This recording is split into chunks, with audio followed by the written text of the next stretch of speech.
but not least, Dr. Mark Eppli, who is a professor of finance and the Robert Bell Chair in Real Estate at Marquette University. Mark served as the interim dean of the Business Administration School at Marquette from 2012 to 2015. He's widely published and is a frequent speaker and serves on the board of the Federal Home Loan Bank of Chicago. I only read about half of what I was going to say.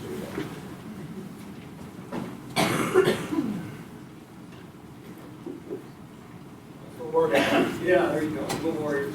Mayor, council, staff, neighbors, and some others, thank you for welcoming me here today. So, Blair spoke about the development of buildings that would be in place. What I'd like to speak about are the people who will likely reside in them, the impact of multifamily residences on neighboring real estate owner-occupied, as well as at the end give you an example of the type of resident that will be in these facilities. So a quick overview. So right now we're in a period of super affordability of single-family housing. If you look at this, it's the most affordable it's been ever since NAR started keeping the data. This data goes back to 1982. However, if you look at home ownership rates in the United States, they have dropped precipitously right at the time when it's most affordable. That's a conundrum, right? So why is that going on? I want to talk about that for a little bit and the type of residents that might be coming to this type of development. When we start looking at the overall demographic impact, so I've got data here going back to 1947 right up to the current. The top line, that's the only one I'll focus on here to save some time, Mr. Mayor, is looking at married households. In 1947, it was 78% of the population. Today, it's 48% of the population. Married households with kids in them is only 20% of the population. Why do I talk about this? We need to know about this to understand the type of housing unit you will need in Milwaukee, in Franklin, in Whitefish Bay, and other communities around here. From there, one of the reasons why some of these household sizes are dropping is marriage rates are getting higher and higher. So we have residents staying in multifamily housing for longer periods of time, echoing some of Blair's comments. From there, it should be noted, using this next slide here, what we have are three different lines and data going back to 2006. And this is looking at who is occupying, who are the new renters out there.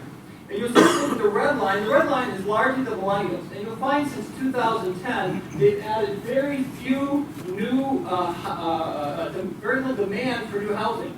But when you look at the green line on top, 400,000 units a year have been demanded by largely empty nesters aged 55 and over. What this type of housing is likely to provide is the community to age in place. Go from having a larger single-family home into something that might be more viable for them to age in place and stay in the community. From there, this next slide looks at Lori Goodman's work on likely home ownership rates in the future. She goes through a whole series of demographics, mortgage underwriting, among other things, and suggests that home ownership rates will drop to about 60% over the next 15 years. I've looked at this closely. I've had dinner with Lori. I know her well. She works at the Urban Institute, which is a nonpartisan group. And she's suggesting that over the next 15 years, housing or households will demand, 2/3 of the households will demand multifamily as opposed to 1/3 single family. So what we're seeing is almost a complete inverse of what we have. About 2/3 own single family homes today, but the demand over the next 15 years for housing is going to be multifamily. From there, let's take a real quick view of the types of amenities that millennials and people who age in place want.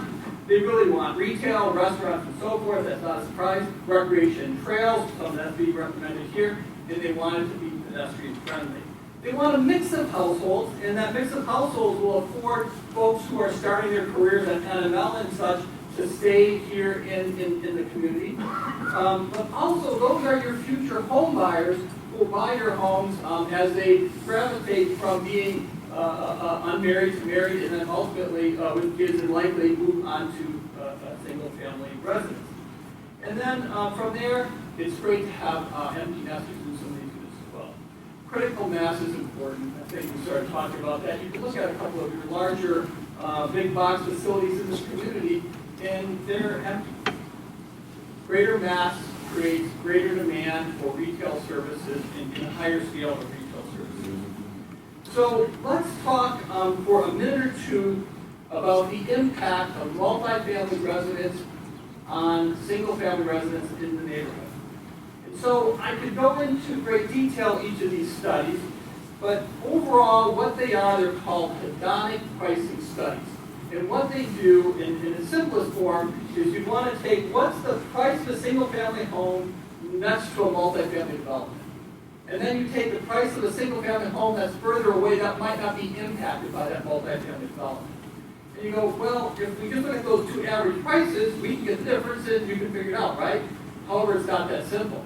The age of the homes in one neighborhood versus the other might be different. The school districts might be different. The size might be different. Any number of things. So these hedonic pricing models account for all these attributes: the house size, number of bedrooms, number of bathrooms, quality of house, as well as age of house and other things. And one of the things they also look at is what are the neighborhood attributes, including proximity to multifamily residences. And across these studies that come from the Joint Center for Housing Studies at Harvard, that are published in MIT Center for Real Estate publications, that come from the University of Wisconsin, have found the following. They have found that multifamily residences do not negatively impact single-family residences in the neighborhood, and at times can marginally enhance appreciation rates. Let me give you an example of the type of tenant that might be in here to allow you to think about this more closely as it might affect you and your home interest, so we are neighbors. So going to what Blair suggested before, he said, let's look at the rent to one of the residents in this development. What we're really talking about here is a unit size of about 1,100 to 1,600 square feet for about 60% of the units, which are 2-bedroom, 2-bath units, or 2-bedroom, 2-bath with a den. The rent is going to be about $1.50 a square foot. These are premium units. So you take $1.50 a square foot times about 1,300 square feet, and you got just under $2,000 a month in rent. Now, to afford $2,000 or $1,950 in rent, you can regularly pay about 30% of your income to housing costs, right? That's a HUD-based number. It's been on mortgage underwriting as well. If we divide that $1,950 by 30%, we get the income required to afford that unit on a monthly basis. And what we have here is $6,500. If we then annualize that number, we get to about $78,000. I then looked at the median household income for Franklin, and this is slightly old, it's for the 2008 to 2010 period, and the median household income was around $75,000, $76,000. The type of unit that will be developed here will reflect the type of people we already have in this community. Okay? Let's go on and summarize. So first off, if you're really looking to bring folks into your community, 2/3 of households in the future will demand multifamily housing. Multifamily housing allows residents to age in place. I am a resident of Whitefish Bay. We recently added infill development right in my backyard. I actually looked at multifamily development. The average age of this new development in the Whitefish Bay community is 61 years of age. It's a great place to allow folks to age in place. From there, multifamily housing, as I quickly went through it, there's so much more to go through, Mr. Mayor, but I will not, does not generate a negative impact on single-family housing. And finally, the multifamily residents will have income in a socioeconomic profile that is reflective of your neighbors here in Franklin today.